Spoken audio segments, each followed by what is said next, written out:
촬영 본격적으로 들어가기 전 촬영 소감 어떠신가요? 일단 떨려요. 떨려요? 그리고 약간 뭔가 키어 셀럽을 눈앞에서 보는 느낌? 되게 신기하고요. 그리고 되게 오픈 유명한 채널이잖아요. 안 유명해요. 유명하던데? 안 유명해. 주변에 인터뷰해요 그랬더니 막 너무 이제 키어 셀럽 너도 키어 셀럽 되는 거냐면서 막 그랬어. 아니에요. 네, 장차 셀럽 되려면 멀었어요.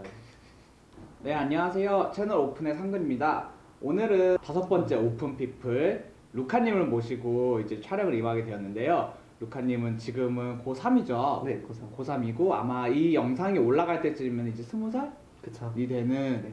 이제 고3 청소년 활동가인 루카님을 모시고 오픈 피플을 찍게 되었습니다. 오픈 피플에 대해서 간단하게 설명을 드리자면요. 우리 주변에 성소수자가 많이 없다고들 생각을 하는데 우리 주변에 성소수자가 널리 있음을 알리고 또 커밍아웃 하는 사람들 유명한 사람이 많다고 생각을 하잖아요. 유명하지 않은 사람도 이렇게 커밍아웃을 하면서 잘 살고 있다는 그러한 것을 알리기 위한 프로젝트 중에 하나입니다.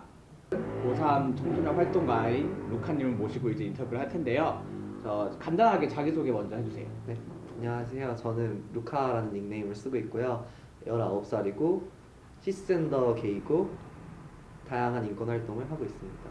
이게 커밍아웃 방송이잖아요. 네. 자기 정체성을 깨닫게 된 계기라던가 뭐 그런 거를 간단한 에피소드 같은 거 들려줄 수 있나요? 그러니까 중학교 때 저를 좋아하는 친구가 있었어요. 네. 처음으로 생긴 친구인데 그 친구가 저한테 고백을 했는데 네. 제가 여러 가지 정체성에 대한 고민으로 받아들이지 못했거든요.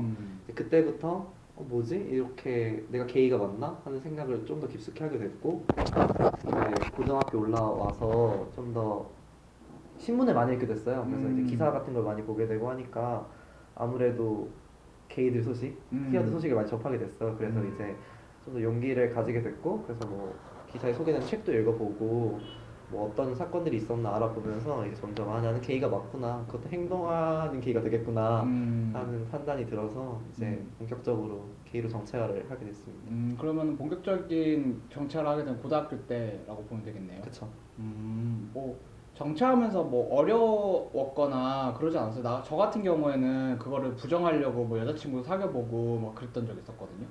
저는 여자는 도저히 못 사귀겠더라고요. 약간 내면적인 그게 있는 거죠.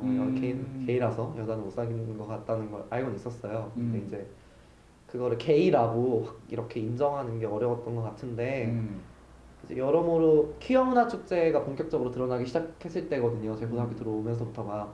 그래서 이제 그런 어떤 혐오의 민낯을 보게 되고, 그러니까 날 인정하지 않는 게 결국에 자기 혐오다 뭐 이런 걸 본 것 같아요, 어디서. 그래서 그거에 대해서 이제 생각을 해보게 되고 하면서 내가 굳이 숨기고 살 필요가 없는데 누려야 될 것도 많고 왜 난 이러고 살지 하는 생각이 강하게 들었고, 그게 약간 그리고 이제 그걸 해결하기 위해서 모임들을 나가기 시작했거든요. 이제 그때부터 조금씩 많이 해결된 것 같아요. 모임들 나가면서 많이 해결이 된 그런 케이스군요. 네. 알겠습니다. 요새는 뭐 하고 지내요? 이제 수능도 끝났고 이제 학교에서 할 일도 없잖아요. 네. 요새 뭐 해요? 학교에는 열심히 나가곤 있고요. 네. 불러서 나가서 그냥 잡담하고 책 많이 읽는 것 같아요. 가서 뭐 여러 가지 뭐 소설도 요새 많이 못 읽어서 소설도 읽고 그리고 LGBT나 섹슈얼리티 쪽도 제가 모르는 게 너무 많더라고요. 그래서 운동하려면 열심히 알아야겠다 해서 공부도 하고 있어요. 연애는 하고 계신가요? 아니 아쉽게도 그렇습니다. 좋아하는 사람 없어요? 있었는데 네. 아쉽게도 네. 이어지지 않았어요. 짝사랑이었어요? 그렇습니다. 아. 제가 짝사랑 전문기이라서. 알겠습니다. 아직은 고3 신분이지만 이제 좀 있으면 졸업이잖아요. 소감이 어때요? 너무 시원하고요. 그러니까 남들은 시원 섭섭하다고 하던데 네. 절대 섭섭하지 않습니다. 왜요? 매우 시원합니다. 그러니까 학교에서 배우는 게 긍정적인 거라기보다 부정적인 게 좀 많았고 소위 말해서 저렇게 하면 안 되겠다, 저렇게 사람을 대하면 안 되겠다 뭐 이런 것들을 많이 배웠거든요. 그래서 부정적인 영향을 좀 많이 받은 것 같아서 넓은 세상에서 많은 걸 배울 수 있게 됐구나 하는 점에서 기쁩니다. 다행이네요. 지금 이제 수능을 막 치렀는데 가고 싶은 학교나 학과가 어디인가요? 저는 그 연극영화과 지망하고 있거든요. 근데 연출이나 극작이나 해서 그러니까 소위 퀴어들의 얘기도 그렇지만 되게 다양하게 보이지 않는 사람들의 얘기가 있잖아요. 네. 그럼에도 일상인 이야기들 그런 것들을 이야기로 잡고 무대 위로 올리는 작업들에 요새 관심이 많거든요. 그래서 이제 연극영화과에 진학을 해서 관련 공부를 좀 더 하고 무대를 직접 가져보는 게 본인만의 모델을 직접 만들어 보는 거. 네, 지금 청소년 신분이잖아요. 청소년 신분을 벗어나면은 가장 먼저 해보고 싶은 게 뭐예요? 저는 K 명소 투어를 해보고 싶어요. K 명소 투어 예를 들면 그러니까 종로와 이태원을 넘나드는 그런 어떤 클럽이랄지 바랄지 주점이랄지 하는 것들. 제가 술에는 취미가 없는데 네. 술 자리에는 취미가 굉장히 많거든요. 음. 그 북덕북덕한 그 분위기부터 시작해서 되게 진솔한 이야기를 할 수 있는 분위기들. 그래서 꼭 한번 가보고 싶었어요. 특별히 가고 싶은 데 있어요? 특별히? 명소 중에서도 되게 여러 군데가 있잖아요. 특별히 저는 글로? 글로우? 글로우. 글로우 한 번도 안 한 가봤어요? 번도 안 가봤어요. 글로우는 그냥 식당이라서 그냥 갈 수 있는데. 아 정말? 응. 몰랐어요. 글로우는 식당이라서 그냥 가면 돼요. 아 정말? 네. 조만간 한번 조만간 한번 훈남 직원들과 아, 훈남 사장님이 계시는 글로우 좋네요. 조만간 꼭 한번 네. 가봤으면 좋겠네요. 또 활동가로서의 루카에 대해서 이야기를 하고 싶은데 행성에서 활동하고 이제 지보이스 활동 둘 다 나가고 있죠. 네. 어떤 계기로 각각 나오게 된 거예요? 행성인 같은 경우에는 이제 제가 1학년 때부터 노동조합 활동을 했어요. 근데 이제 그래서 노동권에 대해 관심이 많았는데 사실 어떤 성소수자로 정체화하면서부터는 성소수자 노동권에도 관심이 많아졌거든요. 그러다 보니까 근데 정보는 필요한데 성소수자 노동권에 대한 정보가 사실상 거의 없어요. 그러니까 뭐 도서관에 가도 그렇고 뭐 전문 정보를 찾아봐도 그렇고 그래서 이제 정보가 필요했는데 때마침 이제 어디서 웹잡을 본 거죠. 행성이 노동권 팀에서 세미나를 한다 성소수자 노동권으로. 그래서 이거다 하고 이제 나와서 이제 얘기를 나누면서 자연스럽게 행성인 활동가가 된 케이스죠. 지보이스는요? 지보이스는 약간 표현에 대한 욕구가 그때 굉장히 강했어요. 그래가지고 19년 동안 내가 숨기고 살았는데 과연 숨겨야 될 문제가 아니었구나. 그래서 앞으로는 좀 더 내 정체성으로서 좀 더 많이 뭔가 드러내고 이야기할 수 있는 장이 필요하겠다 싶어서 이제 물색했는데 사실 지보이스는 워낙 유명하잖아요. 네. 인권운동계의 아이돌로. 그래서 익히 알고 있었고 그래서 문을 두드렸죠.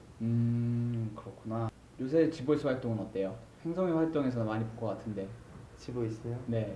지보이스는 요새 위켄즈 네. 다큐멘터리가 이제 개봉을 해서 그거에 이제 단원들이 잘 됐으면 하니까 네. 우리 이야기 담은 거고 해서 이제 흥행을 위해서 많이 노력하고 있어서 바쁘고 그리고 그 틈틈이 이제 또 노래 연습도 하고 이제 뭐 GV 때 특별 공연을 하기도 해요. 그래가지고 이제 공연 연습도 하느라 굉장히 분주하게 보내고 있습니다. 루카도 공연 나가요? 네, 저도 공연하겠습니다. 언제 나가요? 저는 24일 날 24일 날? 그 관객과의 다 네, 그날? 그때 특별 공연에서 합니다. 그렇군요. 활동을 하면서 뭐 재미있는 점이나 뭐 보람을 느끼는 점이 있다면 어떤 게 있을까요? 일단 개인으로서 이야기할 수 없는 상대들이 있잖아요. 뭐 예를 들어 국가랄지 뭐 지자체랄지 뭐 소위 말하는 그런 거대한 힘을 가진 주체들. 근데 이제 그 사람들이랑 어느 정도 동등한 위치에서 이야기할 수 있는 힘을 가진다는 게 저는 좀 나는 활동가니까. 정말 그럴 때 약간 뭔가 벅차오르는 느낌 그런 걸 받는 것 같아요. 그러니까 나 혼자 얘기했으면 아무리 떠들어도 들어주지 않았을 이야기인데 같은 처지에 있는 사람들 혹은 같은 입장을 가진 사람들이 모여서 같은 이야기를 전달하고 끊임없이 변화를 요구하고 그 일정 부분 혹은 대부분 그런 것들이 이루어진다는 게 저는 신기한 것 같아요. 뭐 시간의 경과를 떠나서 학교 생활이랑 그러니까 활동을 네. 같이 겸하는 게 좀 힘들지는 않았어요? 힘들죠. 네. 그러니까 많이 힘들었을 것 같아요. 특히 고3이었었잖아요. 네, 맞아요. 뭐 어떻게 활동을 했어? 나는 고3 때는 저도 처음에 나왔던 게 고3이었거든요. 아 정말? 네, 처음에 나왔던 게 2007년이었는데 아직도 기억나요. 진보의 무지개를 입히다라는 포럼이었어요. 그 포럼에 처음 나왔었는데 그 포럼이 있는 토요일, 일요일 그리고 월요일에 6월 모의고사가 있었어요. 가장 중요한 6월 모의고사가. 맞아.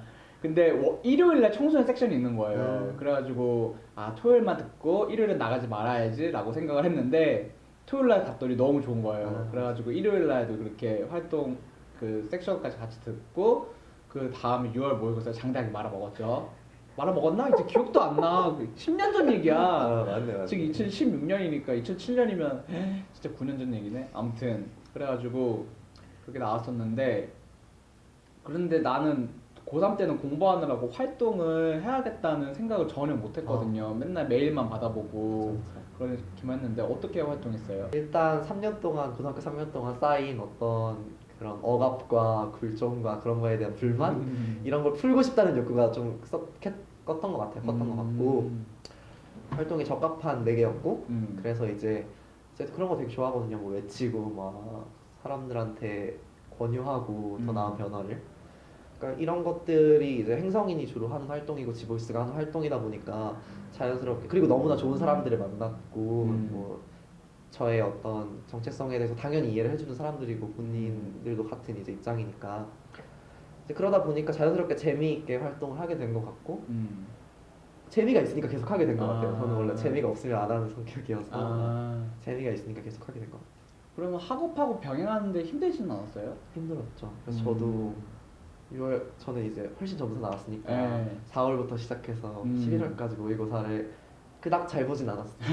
그냥 뭐 그냥 저냥 보고 이제 뭐 수능도 이제 그냥 저냥 보게 됐는데 사실 그거에 대한 미련은 별로 크게 없는 것 같아요. 뭔가 대학 입시 뭐 내가 어느 대학에 가느냐가 이제 사실상 중요해진 건 아니라고 저는 생각을 해서 그런 의미에서 참 많은 걸 배운 것 같아요. 활동을 하면서 재미도 느끼고. 앞으로 어떤 분야에서 활동을 해보고 싶은지 관심 가는 분야가 있나요? 노동권 팀 말고도? 저는 일단 에이즈에 대해서 HIV 에이즈에 대해서 많이 공부를 하게 됐고 그러다 보니까 그것도 어떤 하나의 소수자 문제더라고요. 되게 거대한 소수자 문제고 다양한 층이들이 얽혀 있는 문제인데 사실상 어떤 사회적으로 해결하려 하거나 뭔가 공론화된 적이 많이 없잖아요. 대부분 비난의 대상이 되고 어떤 터부시의 대상이 되는데 이제 사실 어떤 사회 공론장으로 HIV 에이즈 문제를 가져가고 그거에 어떤 사회적인 가치관에 대한 변화에 대해서 활동을 한번 해보고 싶어요. 지금 HIV 에이즈 인권팀이 하고 있는 활동이겠지만, 그러니까 뭐 팀 활동 이외에도 이제 다양한 일상이나 뭐 다른 단체에서도 이제 그 문제에 대해서 계속 공론화하고 문제에 대해서 이야기할 수 있는 그런 자리가 많이 만들어질 수 있도록 노력을 해보고 싶어요. 루카도 지금 청소년 시기를 이제 막 겪고 이제 20살이 되는 그쵸. 거잖아요. 루카하고 비슷한 시기를 겪고 있거나 혹은 겪을 청소년 성소수자들에게 해주고 싶은 말이 있나요? 저는 그러니까 행성인 인터뷰 때도 똑같이 했던 말인데 네. 그 롤러코스터에 저는 커밍아웃을 비유를 했거든요. 그러니까 올라가는 게 근데 되게 길어요. 은근 그게 길이가 얼마 안 됨에도 불구하고 되게 천천히 올라가고 되게 불안해하기 때문에 올라가는 시간이 길다고 느껴지는데 그 잠깐의 그 이렇게 코너 돌면서 한 번 샥 내려갈 때 있잖아요. 그때 되게 무섭거든요. 진짜 올라가는 것보다 훨씬. 근데 내려가면 정말 재밌잖아요. 네. 막 소리 막 지르고 막 계속 물론 굴곡이 있긴 하지만 그럼에도 불구하고 재밌으니까 커밍아웃을 한번 그런 어떤 거대한 문제로 생각하지 않아도 저는 괜찮다고 생각을 해요. 그러니까 그 커밍아웃이란 게 뭐 내 주변, 내 가족, 내 이웃에게 당장 난 게이예요, 뭐 난 레즈비언이에요, 난 바이섹슈얼이에요 얘기하는 게 아니라 그 이런 거죠. 일단 나부터 나의 커밍아웃을 하는 게 중요하다고 생각을 해요. 그게 코너를 도는 일이라고 생각을 하고요. 그러니까 내가 나 스스로를 게이임으로 여기고 뭐 레즈비언으로 여기는 걸 부끄러워하지 않는 거 가장 커밍아웃이 중요한 거라고 생각을 하고 그런 의미에서 그냥 롤러코스터 타듯이 그냥 자유로운 마음으로 커밍아웃을 여기고 그리고 정체성에 대한 고민을 자기 혐오로 연결시키지 않았으면 좋겠어요. 좋은 말이네요. 커밍아웃에 대한 문제를 자기 혐오로 연결시키지 말아라. 네. 루카는 좀 그랬던 경험이 있어요? 네, 저는 굉장히 많았었고 그래서 이제 계속 그 자기 혐오가 상처에 상처를 낳고 고민에 고민을 낳거든요. 그러면 점점 자기의 본 모습, 그러니까 게이로서의 모습과는 멀어져요. 그렇게 생각을 하고 근데 그럴 필요가 없는 문제잖아요. 그러니까 이제 롤러코스터 타듯이 편하게 생각하면 되겠다는 말 전하고 싶었어요. 네. 지금 생각난 건데 어머니 이제 아우팅을 그쵸? 당했잖아요. 네, 그 뒤로는 어떻게 지내고 있어요? 어머니랑? 뭐 서로 그 문제에 대해 잘 언급하지 않고 있고 이제 어머니는 암묵적인 믿음 같은 게 있으신 거죠. 내 아들은 돌아올 거야 라는? 돌아올 거야 라는 그런 믿음이 있으신데 뭐 그런 문제가 아니니까 일단 그런데 사실상 이 가족이 가장 큰 지지자기도 하지만 처음 문제를 맞닥뜨렸을 때는 사실 가장 당황하는 사람들이거든요. 그러니까 그런 신뢰나 믿음의 측면이 내가 돌아올 거야라는 신뢰와 믿음 측면뿐만 아니라 어떤 아들에 대해 갖고 있었던 본인의 가치관이 한순간에 무너진 거잖아요. 그래서 그거는 이제 롤러코스터 별개로 또 음. 다른 이제 긴 여정이 필요한 문제라고 생각을 해서 시간을 충분히 가지고 서로의 입장을 정리하고 이제 성숙한 얘기가 될 수 있을 때까지 저는 기다리고 있는 상태예요. 약간 감정적으로 대하지 않고 어머니가 충분히 받아들일 네, 때까지 그렇죠, 기다린다. 그렇죠. 되게 좋네요. 나는 막 질렀는데 저도 근데 너무 그러고 싶어요. 엄마는 맨날 이해 못해! 너무 그러고 이러면서. 싶어. 너무 그러고 싶은데 네. 그것도 약간 서로에게 상처가 되니까 상처는 음, 그만 입고 싶어서. 좋은 마인드네요. 루카의 앞으로의 꿈이 뭐예요? 아니면은 앞으로 뭐 할 거예요? 제 요새 가장 큰 고민이기도 한데 사실 19에서 20 넘어갈 때가 좀 큰 고비라고 해야 되나? 네. 전환점이잖아요. 네. 그래서 뭐 진로적인 고민도 있고 활동가로서의 방향성에 대한 고민도 있는데 사실 진로에 대한 고민은 아직 몇 걸음 가지 않았어. 물론 활동가로서도 몇 걸음 가지 않았지만 진로는 앞으로 더 배워야 할 것들이 많고 얼마 전에 진로를 수정해서 음, 이제 사실상 기초 단계라고 볼 수 있는데 활동가로서의 삶은 그래도 3, 4년 그리고 성소수자 인권 운동은 1, 2년 정도 이제 관조하고 함께 동참했는데 사실상 저는 노동권 문제에 가장 주목하게 되는 것 같아요. 어차피 모두가 이제 일터에서 일하거나 아니면 이제 일을 구하기 위해서 구직 활동을 해야 되는 노동자들이고 그 와중에 이제 성소수자가 사실 노동자의 다른 이름이거든요. 뭐 청년이라는 다른 이름이 있고 장애인이라는 다른 이름이 있고 이주민이라는 다른 이름이 있는 것뿐이지 그런 측면에서 성소수자 노동자들의 더 나은 노동, 더 평등한 노동 그런 것들에 대해서 고민하고 사실 저는 약간 준비한 꿈이자 약간은 지금은 현실성 없는 꿈이기도 한데 네.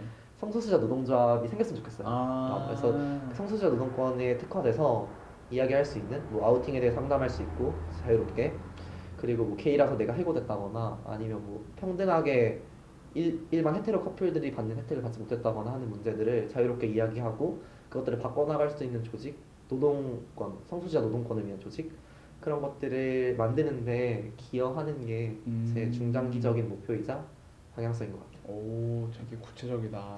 나 되게 지금 뭔가 찔려. 나 그냥 막 살고 있는데. 나 활동가로서도 되게 그냥 아무거나 여기 찍찍대고 있는데. 좋습니다. 넓은 연대 공식 질문은 이제 끝이고 뭐 하고 싶은 말 있어요? 하고 싶은 말. 하고 싶은 말.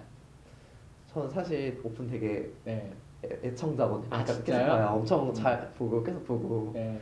저 얻는 정보들이 굉장히 많잖아요. 네.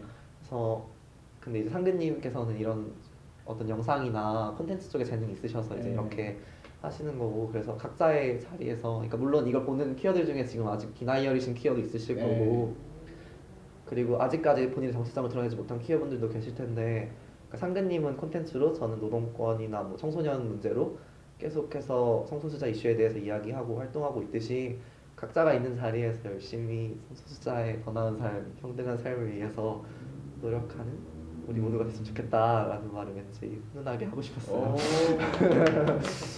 마무리가 좋네요. 네, 훈훈한 네. 마무리. 알겠습니다. 네. 네, 오늘 5번째 오픈 피플 루카님의 인터뷰는 여기까지였고요. 인터뷰가 마음에 드셨으면은 좋아요나 구독하기 버튼 꼭 한 번씩 눌러주세요. 그러면은 다음 시간에 6번째 오픈 피플로 만나요. 안녕.